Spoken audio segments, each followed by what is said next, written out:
Graças a Deus, gostava de continuar convosco o estudo em Filipenses 4. Então vamos ler a partir do versículo 4. E lemos assim, Filipenses 4:4. Regozijai-vos sempre no Senhor, outra vez digo, regozijai-vos.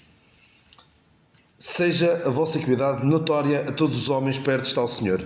Não estejais inquietos por coisa alguma, antes as vossas petições sejam em tudo conhecidas diante de Deus pela oração e súplicas com ações de graças. E a paz de Deus, que excede todo o entendimento, guardará os vossos corações e os vossos sentimentos em Cristo Jesus. Quanto ao mais, irmãos, tudo que é verdadeiro, tudo que é honesto, tudo que é justo, tudo que é puro, tudo que é amável, tudo que é de boa fama, se há alguma virtude e se há algum louvor, nisso pensei. O que também aprendestes e recebestes e ouvistes e vistes em mim, isso fazei, e o Deus de paz será convosco.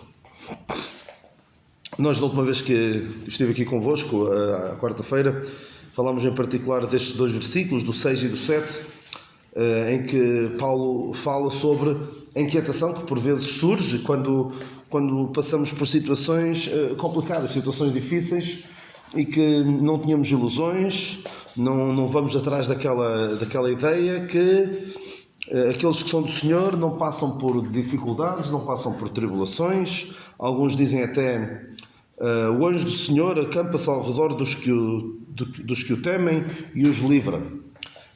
1000 cairão à tua direita e 10.000 cairão à tua esquerda, mas tu não serás atingido. Alguns que usam essas passagens como se fossem dirigidas diretamente a nós, como se isso prometesse algum tipo de proteção especial para aqueles que são do Senhor, nada lhes vai tocar, nada lhes vai acontecer. Houve situações, de facto, em que isso aconteceu. Situações em que Deus queria deixar bem claro que aqueles que o temiam, nada lhes acontecia. Uma situação dessas foi durante as pragas no Egito. O que aconteceu durante as pragas no Egito? Os egípcios levavam com as pragas em cima e os hebreus estavam numa terra ao lado, na terra de Gozan, pertencia ao Egito, mas era uma terra só para os hebreus, nada lhes acontecia. E vinham pragas e estava ali um sítio protegido, nada lhes acontecia. E creio eu, durante a grande tribulação, os 144.000 serão protegidos de qualquer mal que possa acontecer. Alguns vão morrer, alguns que não dos 144.000, outros irão morrer.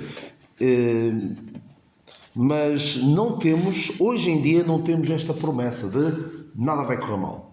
E alguns que, de Bíblia na mão, querem fazer às pessoas crer que nada lhes vai acontecer, nada lhes vai tocar, porque são ungidos do Senhor, são protegidos do Senhor. E depois chega o dia em que há adversidade, em que chega a doença, chega o desemprego, chega a morte.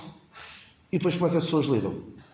A Bíblia tem a receita para lidar com essas situações, porque elas vão acontecer, não tínhamos ilusões. Desde a última vez que estive aqui convosco, estive aqui, em que dia que eu estive aqui? Foi em janeiro, não foi? Foi início de janeiro. Desde essa altura, perdi a minha mãe. Alguns terão sabido, perdi a minha mãe e soubemos lidar com a situação. Claro que custa, não estávamos a contar, mas foi 14 de janeiro, não foi? Penso que era a ser 14 de janeiro. 14 de janeiro, exatamente. Nessa altura, a minha mãe já estava hospitalizada, tinha a visitada na véspera, estou agora a recordar-me, e passados uns dias, partiu. E eu costumo dizer, até a propósito desta passagem, que estou a lidar de forma estranhamente demasiado bem para aquilo que eu esperaria. Eu quero pensar que não é indiferença, que não é não amar, mas sim a paz de Deus que excede todo o entendimento, que nos permite ter paz mesmo no meio de situações que para outras pessoas são de desespero. E é muito importante. Deus, noutros tempos, queria mostrar, eu já volto a falar disto, Deus, noutro tempo, queria mostrar a diferença entre o que crê em Deus e o que não crê em Deus é, ao que crê em Deus, nenhum mal lhe vai acontecer. E o que não crê em Deus, tudo lhe vai acontecer de mal. Em certos tempos, Deus queria isso, como no tempo da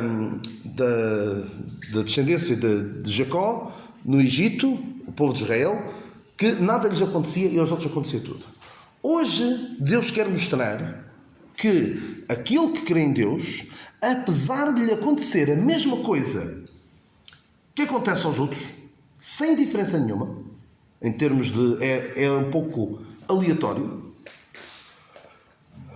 Se bem que o crermos no Senhor, o vivermos uma vida regrada, segundo os mandamentos da Palavra de Deus, priva-nos de certas maleitas, não é?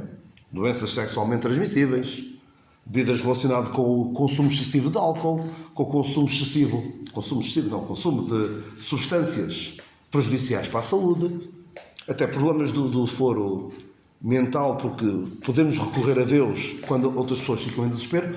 Claro que há certas maleitas, certos males, que não nos vão acontecer com tanta frequência como acontecem com os outros. Mas Deus quer mostrar que hoje em dia, apesar de nos acontecer a mesma coisa, nós temos uma maneira diferente de encarar. Porquê? Porque quando temos as coisas que nos inquietam, nós temos alguém a quem recorrer. Podemos levar as nossas petições perante Deus. Quando outros agarram-se a quê? Agarram-se à astrologia, agarram-se ao reiki, ao yoga, a uma série de práticas. Dizem que não querem nada com Deus, mas vão atrás de outras práticas religiosas. Agarram-se a tudo e mais alguma coisa. Mas não têm esta capacidade, não têm este recurso tão valioso que é a oração, irmos a Deus pedir que nos ajude. E o pedir que nos ajude não é necessariamente Deus, eu estou com este problema, resolve desta e daquela maneira.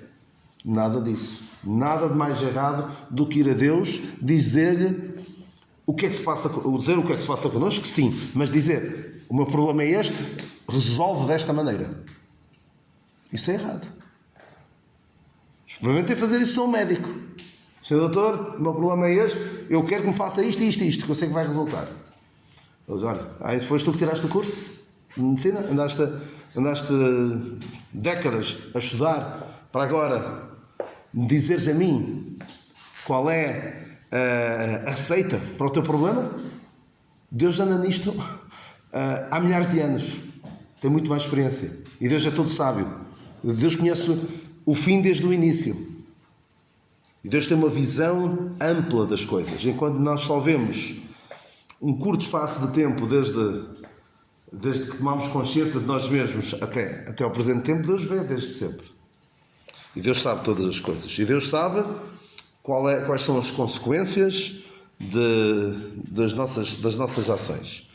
E a Bíblia está cheia de exemplos de pessoas que quiseram fazer as coisas à sua maneira. Que exemplo é que eu costumo dar sempre, vocês já devem ter ouvido várias vezes falar sobre isso, de alguém que tinha um problema, queria ser curado desse problema, e Deus disse-lhe, um profeta disse, faz uma determinada coisa. E ele disse, eu pensava que ele ia fazer isto e aquilo. E não fez nada disso. Quem foi? Naamã. Exatamente, muito bem, Naamã. Muito bem, Naamã. Deus disse, foi tudo como ele não queria. Não foi Deus diretamente que lhe disse, nem sequer o profeta mandou dizer pelo servo, vai e toma banho no Rio Jordão 7 vezes e ficarás limpo. E o que ele esperava é o profeta virar e vai impor a mão, vai pôr sobre a parte que está doente e ele ficar curado. Era isso que ele esperava. Na cabeça dele, aquela viagem toda desde o seu país, a Síria, como? Havana. Como?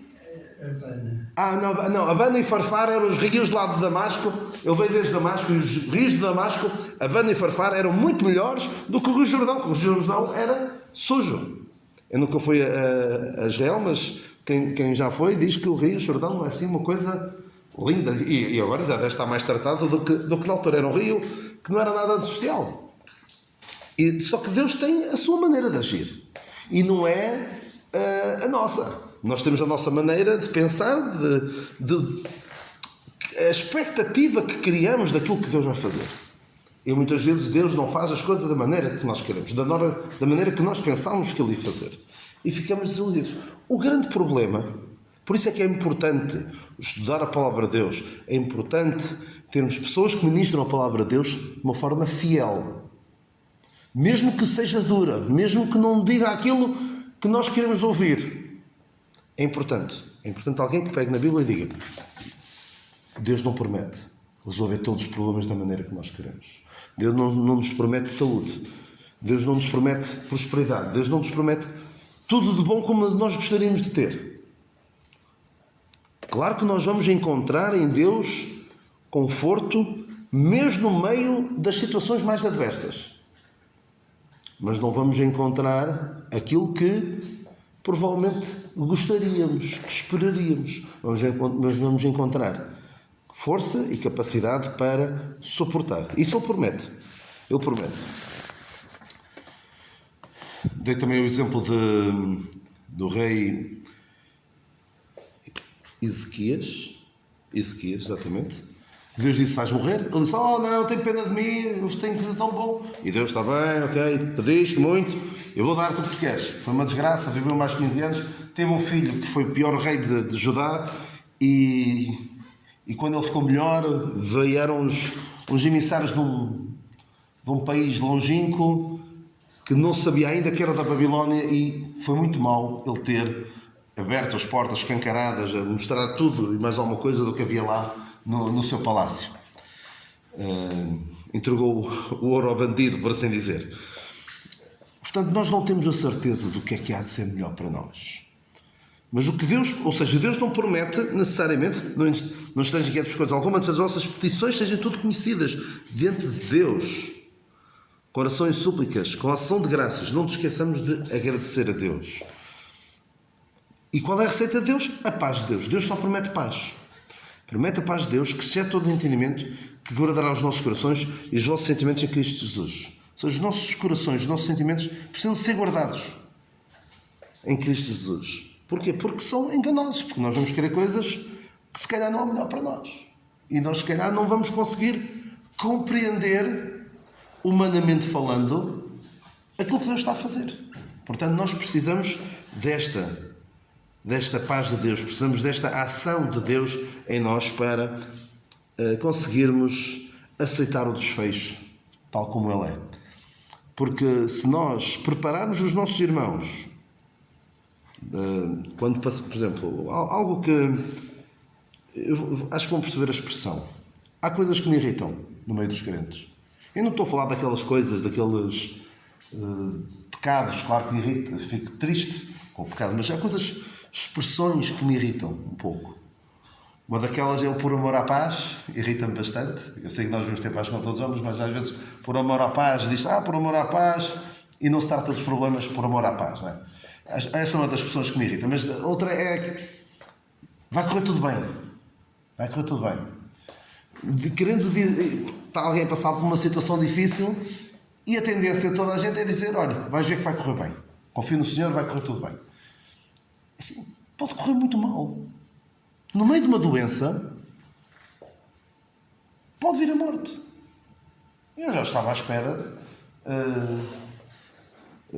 desejava o melhor para a minha mãe, mas mal ela teve o problema de saúde que teve repentino, eu percebi: isto pode correr mal. Mas graças a Deus estou tranquilo, porque eu sei em quem ela tem querido e que é poderoso para guardar o seu depósito até àquele dia. Portanto, estava descansado quanto a isso. Mas se alguém dissesse: olha, vai correr tudo bem, e depois não correu, porque não correu bem. Aparentemente, não é? Do ponto de vista humano. Claro que nós podemos pensar sempre: ora, correu melhor porque ela está com o Senhor. Mas claro, quando dizemos que vai correr tudo bem, é querer dizer como o mundo diz: vai dar tudo certo. Ou como diziam há 4 anos, o que é que toda a gente dizia? Há 4 anos onde é que nós estávamos? Quase todos. Há 4 anos.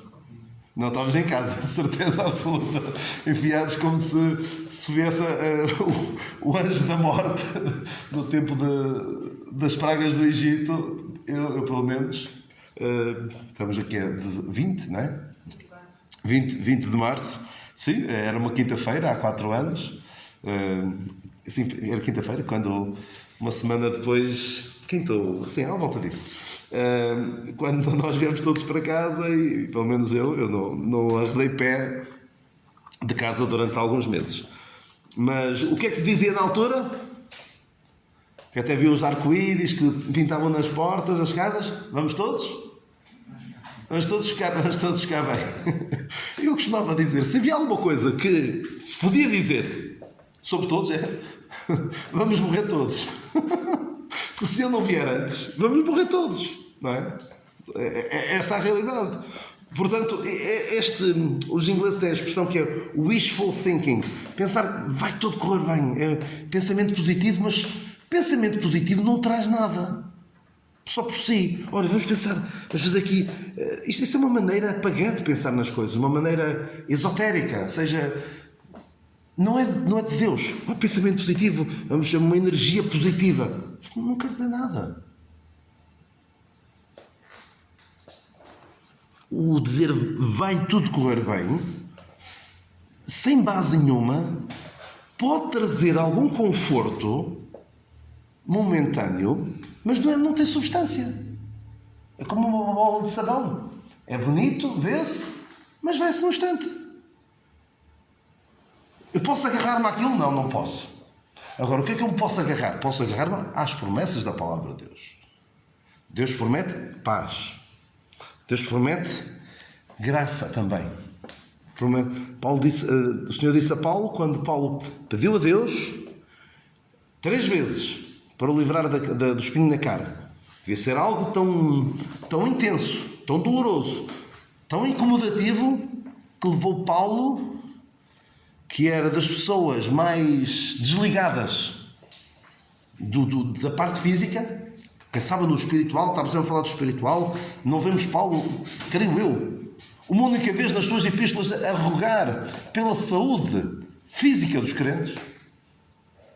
Fala sempre de espiritual. Imagina o que o terá levado, devia ser uma coisa tão dilacerante, que o levou a orar 3 vezes ao Senhor para que aquele mal se apartasse dele. E o que é que o Senhor disse? Minha graça te basta. E eu tenho dito várias vezes, mais do que curar-nos, Deus quer mostrar no tempo presente que a sua graça é suficiente para nós vivermos. E há irmãos nossos que têm aprendido a viver com uma dor que não passa. Eu não sei o que é ter uma dor que não passa. Se calhar alguns de vocês sabem. Está ali, sempre. É a companhia o dia todo. Uma dor que não passa. Pode-se tomar um medicamento para tentar aliviar, mas está lá. E não há maneira. Não há cirurgia. E era isto que ele tinha de passar. Ele aprendeu a viver com isso. E a graça de Deus era suficiente. Porque o poder de Deus se aperfeiçoou na nossa fraqueza. E Paulo percebeu que o objetivo de Deus para nós não é que nós tínhamos uma vida confortável, sem dificuldades, só com tudo a correr bem. Não é esse o principal objetivo de Deus para nós. Claro que se nós pudermos ter uma vida sem grandes problemas, sem grandes dissabores, sem nada que nos incomode muito, tanto melhor. Mas não é essa a promessa de Deus para nós, de maneira nenhuma. Até muito pelo contrário. O que é que diz? Qual é a promessa é o apóstolo Paulo que diz? É uma promessa que realmente pode dissuadir alguém de querer viver uma vida piedosa. O que é que ele promete? Todos que querem piamente viver em Cristo Jesus padecerão perseguições. Não há vida fácil. Para quem quer viver a vida cristã a sério, não espero vida fácil. Vai ter vida difícil. E por isso é que muitos preferem, isto da vida cristã, é uma coisa que eu faço ao fim de semana, 1 horita. E depois à semana vou falando com a família e tal. Mas isto até ao ponto, se isto começar a mexer muito com a minha vida, não vou para aí. Se começar a ver que me traz problemas, alto lá. Eu não ando aqui para complicar a minha vida. Graças a Deus houve pessoas no passado que não olharam a isso. Pessoas que fundaram igrejas, as pessoas que fundaram a igreja aqui neste lugar, e noutros sítios, em Espinho e noutras localidades. Se você olhar, se você pensar, eu até quero que outras pessoas ouçam a palavra de Deus, mas se isto começar a mexer com o meu bem-estar financeiro, o meu bem-estar até de segurança pessoal, não, eu paro. Não foi fácil, certo? Vocês tiveram... Já deve ter perguntado isto, mas eu sei que a irmã Ruth tinha os seus pais que eram crentes, não sei se o vosso caso também. Não? Também não? Também não? Mas no caso mas provavelmente passaram também pelos tempos em que havia perseguição aos crentes, ou pelo menos ouviram falar. Os meus avós também eram crentes. Exatamente, e certamente passaram por alturas que não era fácil ser crente. Viviam, sofriam perseguições por serem crentes. Hoje em dia, as pessoas nem para se levantar da cadeira para vir... Vamos lá ver. Antigamente, provavelmente andavam quilómetros e quilómetros para vir à casa de oração. Hoje em dia, às vezes nem para ligar o Zoom, a internet, para assistir a um culto online. Estou muito cansado. Hoje não. Noutro tempo, irmãos nossos, como o irmão Andrade, o irmão Sobral, o irmão Carlos Alves, o irmão Fontoura e outros. O irmão Pires, que disse que tinha uma bicicleta e ia pregar ali à zona da Barrada e ia de bicicleta, uma bicicleta emprestada. Pagava-se o preço, fisicamente até, para andar. Havia cultos 3 horas no dia, no mesmo dia. Exatamente, as pessoas sacrificavam do seu tempo. E estamos a falar de sacrificar tempo só. Agora, houve outras pessoas, como os seus avós, os seus pais e alguns de vós, que sofreram fisicamente, confrontação física, por causa de quererem vir à casa de oração, por causa de quererem falar do nome de Deus. Portanto, a vida cristã não é um mar de rosas. Não é um mar de rosas. E se for um mar de rosas, é porque se calhar não estamos a fazer bem as coisas. Se calhar... Exatamente. Provavelmente, como é que se diz? Se não está a doer é porque não estás a fazer bem. Quando uma pessoa está a fazer exercício físico, se o exercício físico não cansa, se não dói, é porque se calhar não estamos a fazer bem. Se eu estou a fazer exercício físico, olha, nem me cansei nada, nem me doeu nada. Quando uma pessoa faz exercício físico muito intenso, costuma-se dizer, doeram-me partes do corpo que eu nem sabia que tinha, não é? Ou seja, para fazer efeito, tem de doer. E se a vida cristã é relaxada, sem qualquer tipo de dificuldade, é porque se calhar uma vida cristã. E infelizmente, eu vejo muitas pessoas que há uma reunião por semana que vem às vezes. E a sua vida cristã provavelmente não passa muito daquilo. E eu não estou a dizer que eu sou um super-homem, só porque à quarta-feira à noite, em vez de estar em casa a descansar, estou aqui convosco. Não, isto é muito pouco comparado com o que Deus espera de mim. Se a minha vida cristã, olha, eu vou estou nos cultos da minha igreja local e uma vez por outra vou a Brito, ou vou aqui, ou vou ali, é muito pouquinho. Deus me livre, e não estou a usar o nome de Deus em vão, Deus me livre de que seja só isso. Mas há alguns que infelizmente nem isso fazem. Há um culto por semana que às vezes vão. E quase sabem qual é o problema? Os filhos vêm. Isto da vida cristã não é nada assim muito importante para o meu pai. E não é para me chatear muito, porque se isto começar a doer, já vi que isto não existe. Vida cristã e sofrimento não é compatível. A vida cristã que eu vejo os meus pais viver não é compatível com o sofrimento. Por isso, isto, se começa a ter problemas, afasto-me. Mas a vida cristã, vamos ter problemas. Vamos ter angústias. E quando temos essas angústias, vamos a Deus. E é isto que tem de ser.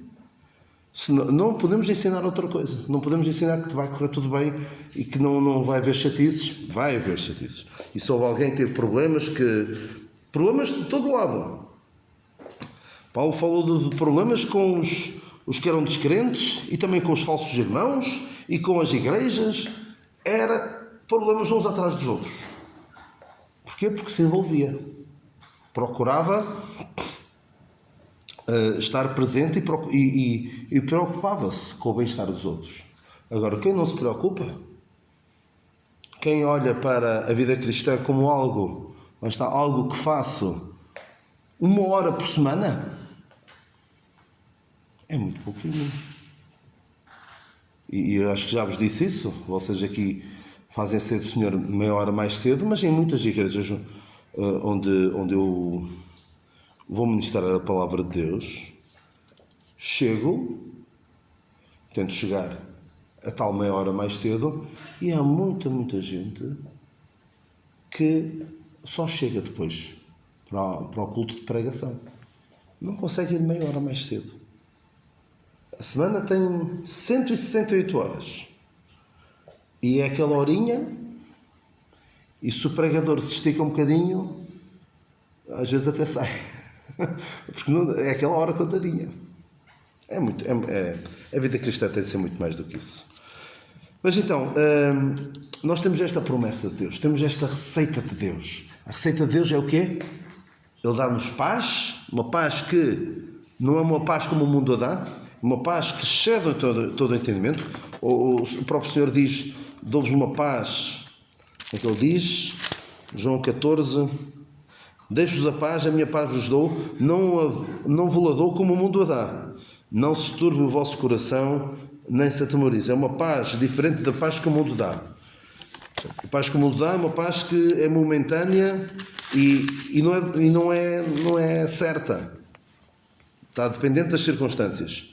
E outra passagem em que de Isaías 26:3: tu conservarás em paz aquele cuja mente está firme em ti, porque ele confia em ti. Confiai no Senhor perpetuamente, porque o Senhor Deus é uma rocha eterna. Nós podemos confiar, Deus não vai mudar. A maneira de Deus agir para connosco não vai mudar. É esta. E podemos ter paz, podemos confiar, podemos saber que Ele sabe o que está a fazer, e mesmo que passemos por situações difíceis, Ele está lá connosco. Os amigos de Daniel sabiam, e eu gosto muito dessa passagem porque é a nossa realidade.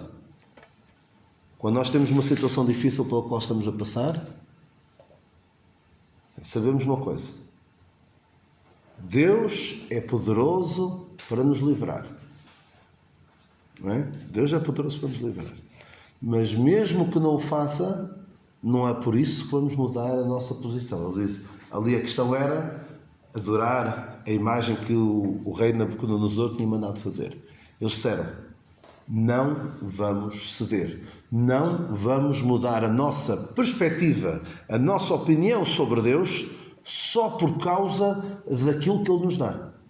Porque há outra expressão, eu vou terminar.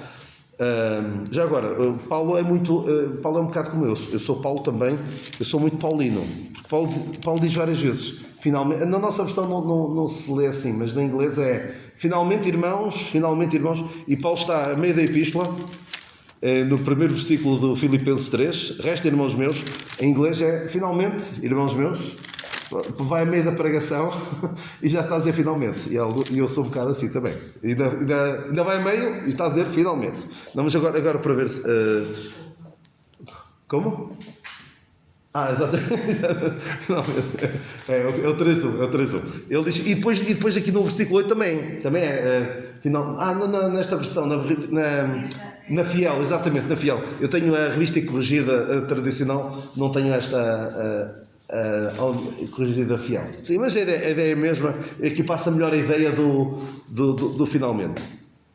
Mas isto para vos dizer que nós temos de perceber como é que Deus age, o que é que Deus anda a fazer, e não podemos de maneira nenhuma passar a ideia: Deus vai fazer uma coisa e Ele depois não faz, e isto causa o quê? Descrédito. Pessoas que pensam, eu vou virar-me para Deus e Deus vai dar-me aquilo que eu quero. Isso é a pior maneira de abordar Deus. Porque vai criar uma expectativa. Já sei o que é que eu ia dizer. Outra expressão que me irrita, mas que é verdadeira, mas irrita-me, por causa da maneira como as pessoas normalmente a dizem. Deus é bom. E é bom, atenção, mas acontece qualquer coisa boa? Deus é bom. Por exemplo, houve uma... Acontece mal também é bom. Exatamente. Do que ele quer. Exatamente. E eu até contei-vos... Se formos olhar Jó, não é? Podemos entender que Jó disse, então não aceitas o mal, Exatamente. não aceitas o Olha, bem. foi exatamente essa passagem que o meu pai disse em relação à morte da minha mãe. Se aceitamos o bem, também temos de aceitar o mal. É a natureza. Não é fácil. Não é fácil. Não estou a dizer que é fácil. E às vezes a paz com que nós temos e a maneira como encaramos as coisas até pode ser, olha, nem chora, nem faz aqui um drama. Não, estamos em paz. Mas ver Deus apenas por aquilo de bom que nos dá é uma visão errada. Porque é que me irrita o Deus é bom? Eu estou-me a lembrar de uma situação, eu estive desempregado há algum tempo e depois já publiquei no Facebook que arranjei trabalho. Olha, nessa altura ia para Paredes dar aulas. Então uma irmã nossa, disse, Deus é bom. E eu comentei, Deus é bom tanto no emprego como no desemprego. Não é por causa dele me dar coisas boas que eu vou dar, graças a Deus. Cria a ideia. Tudo é graça. Exatamente, em todas as situações. Porque senão cria a ideia errada de que eu estou contente com Deus enquanto Ele me estiver a dar aquilo que eu quero. Porque quando Ele deixar de dar, eu já não quero nada. Olha, isso é a maneira como as pessoas lidam com a dita senhora deles, não é? O meu pai disse, ainda ontem me contava isso, ele esteve na guerra do ultramar e quando voltou, ele ainda era perdido, ainda estava perdido, ele disse que foi cumprir uma promessa à senhora. Ele tinha prometido ir a Fátima a pé e dar 400 escudos. Na altura era muito dinheiro, há 60 anos era muito dinheiro, para agradecer por causa da promessa que fez. Mas isto é basicamente, eu dou aquilo, eu vou vou dar a minha parte à senhora porque ela fez a parte dela. Agora, eu não devo olhar para Deus, olha, eu vou andar, vou procurar servir a Deus, vou estar a dedicar-me mais a Deus enquanto Ele me der aquilo que eu quero. Porque quando Ele deixar de dar, olha, isto Mal atacado. Exatamente, toma lá da cara. Isto não podemos olhar para as coisas assim.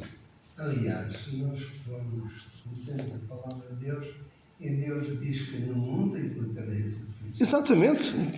Ele não está a dizer que tem de ser uma boa vida. Claro. Mas infelizmente há muitas pessoas que encaram a coisa assim. Mas diz assim, tem bom ânimo. Eu venci o mundo. Eu venci o mundo. Claro. Quer dizer, depois das dificuldades, vem a bonança. Sim, exatamente. Podemos ter essa certeza. Olha, e eu quero terminar, portanto, eu vou deixar-vos com este pensamento. Devemos estar preparados para recebermos aquilo que gostaríamos de receber, mas também para recebermos aquilo que não gostaríamos. Recebemos o bem e recebemos o mal. Caso contrário, a nossa fé pode ser muito abalada, porque não estamos confiados, porque estamos mais preocupados com as bênçãos de Deus do que com o Deus das bênçãos. Se o nosso foco estiver no Deus das bênçãos, quando não tivermos aquilo que gostaríamos de ter, estamos confiados no Deus das bênçãos, quando não recebemos aquilo que gostaríamos de receber, vamos continuar a confiar nele. Ele não mudou as nossas circunstâncias, mas sabemos que Ele não muda. E Ele é uma rocha e aquele que tem... Vou só ler uma vez mais essa passagem e termino já. Sobre este de confiar no Senhor. Tu conservarás em paz aquele cuja mente está firme em ti, porque ele confia em ti. Confiai no Senhor perpetuamente, porque o Senhor Deus é uma rocha eterna. Ficamos por aqui, que o Senhor nos continue a abençoar e a dar esta paz, que excede todo o entendimento.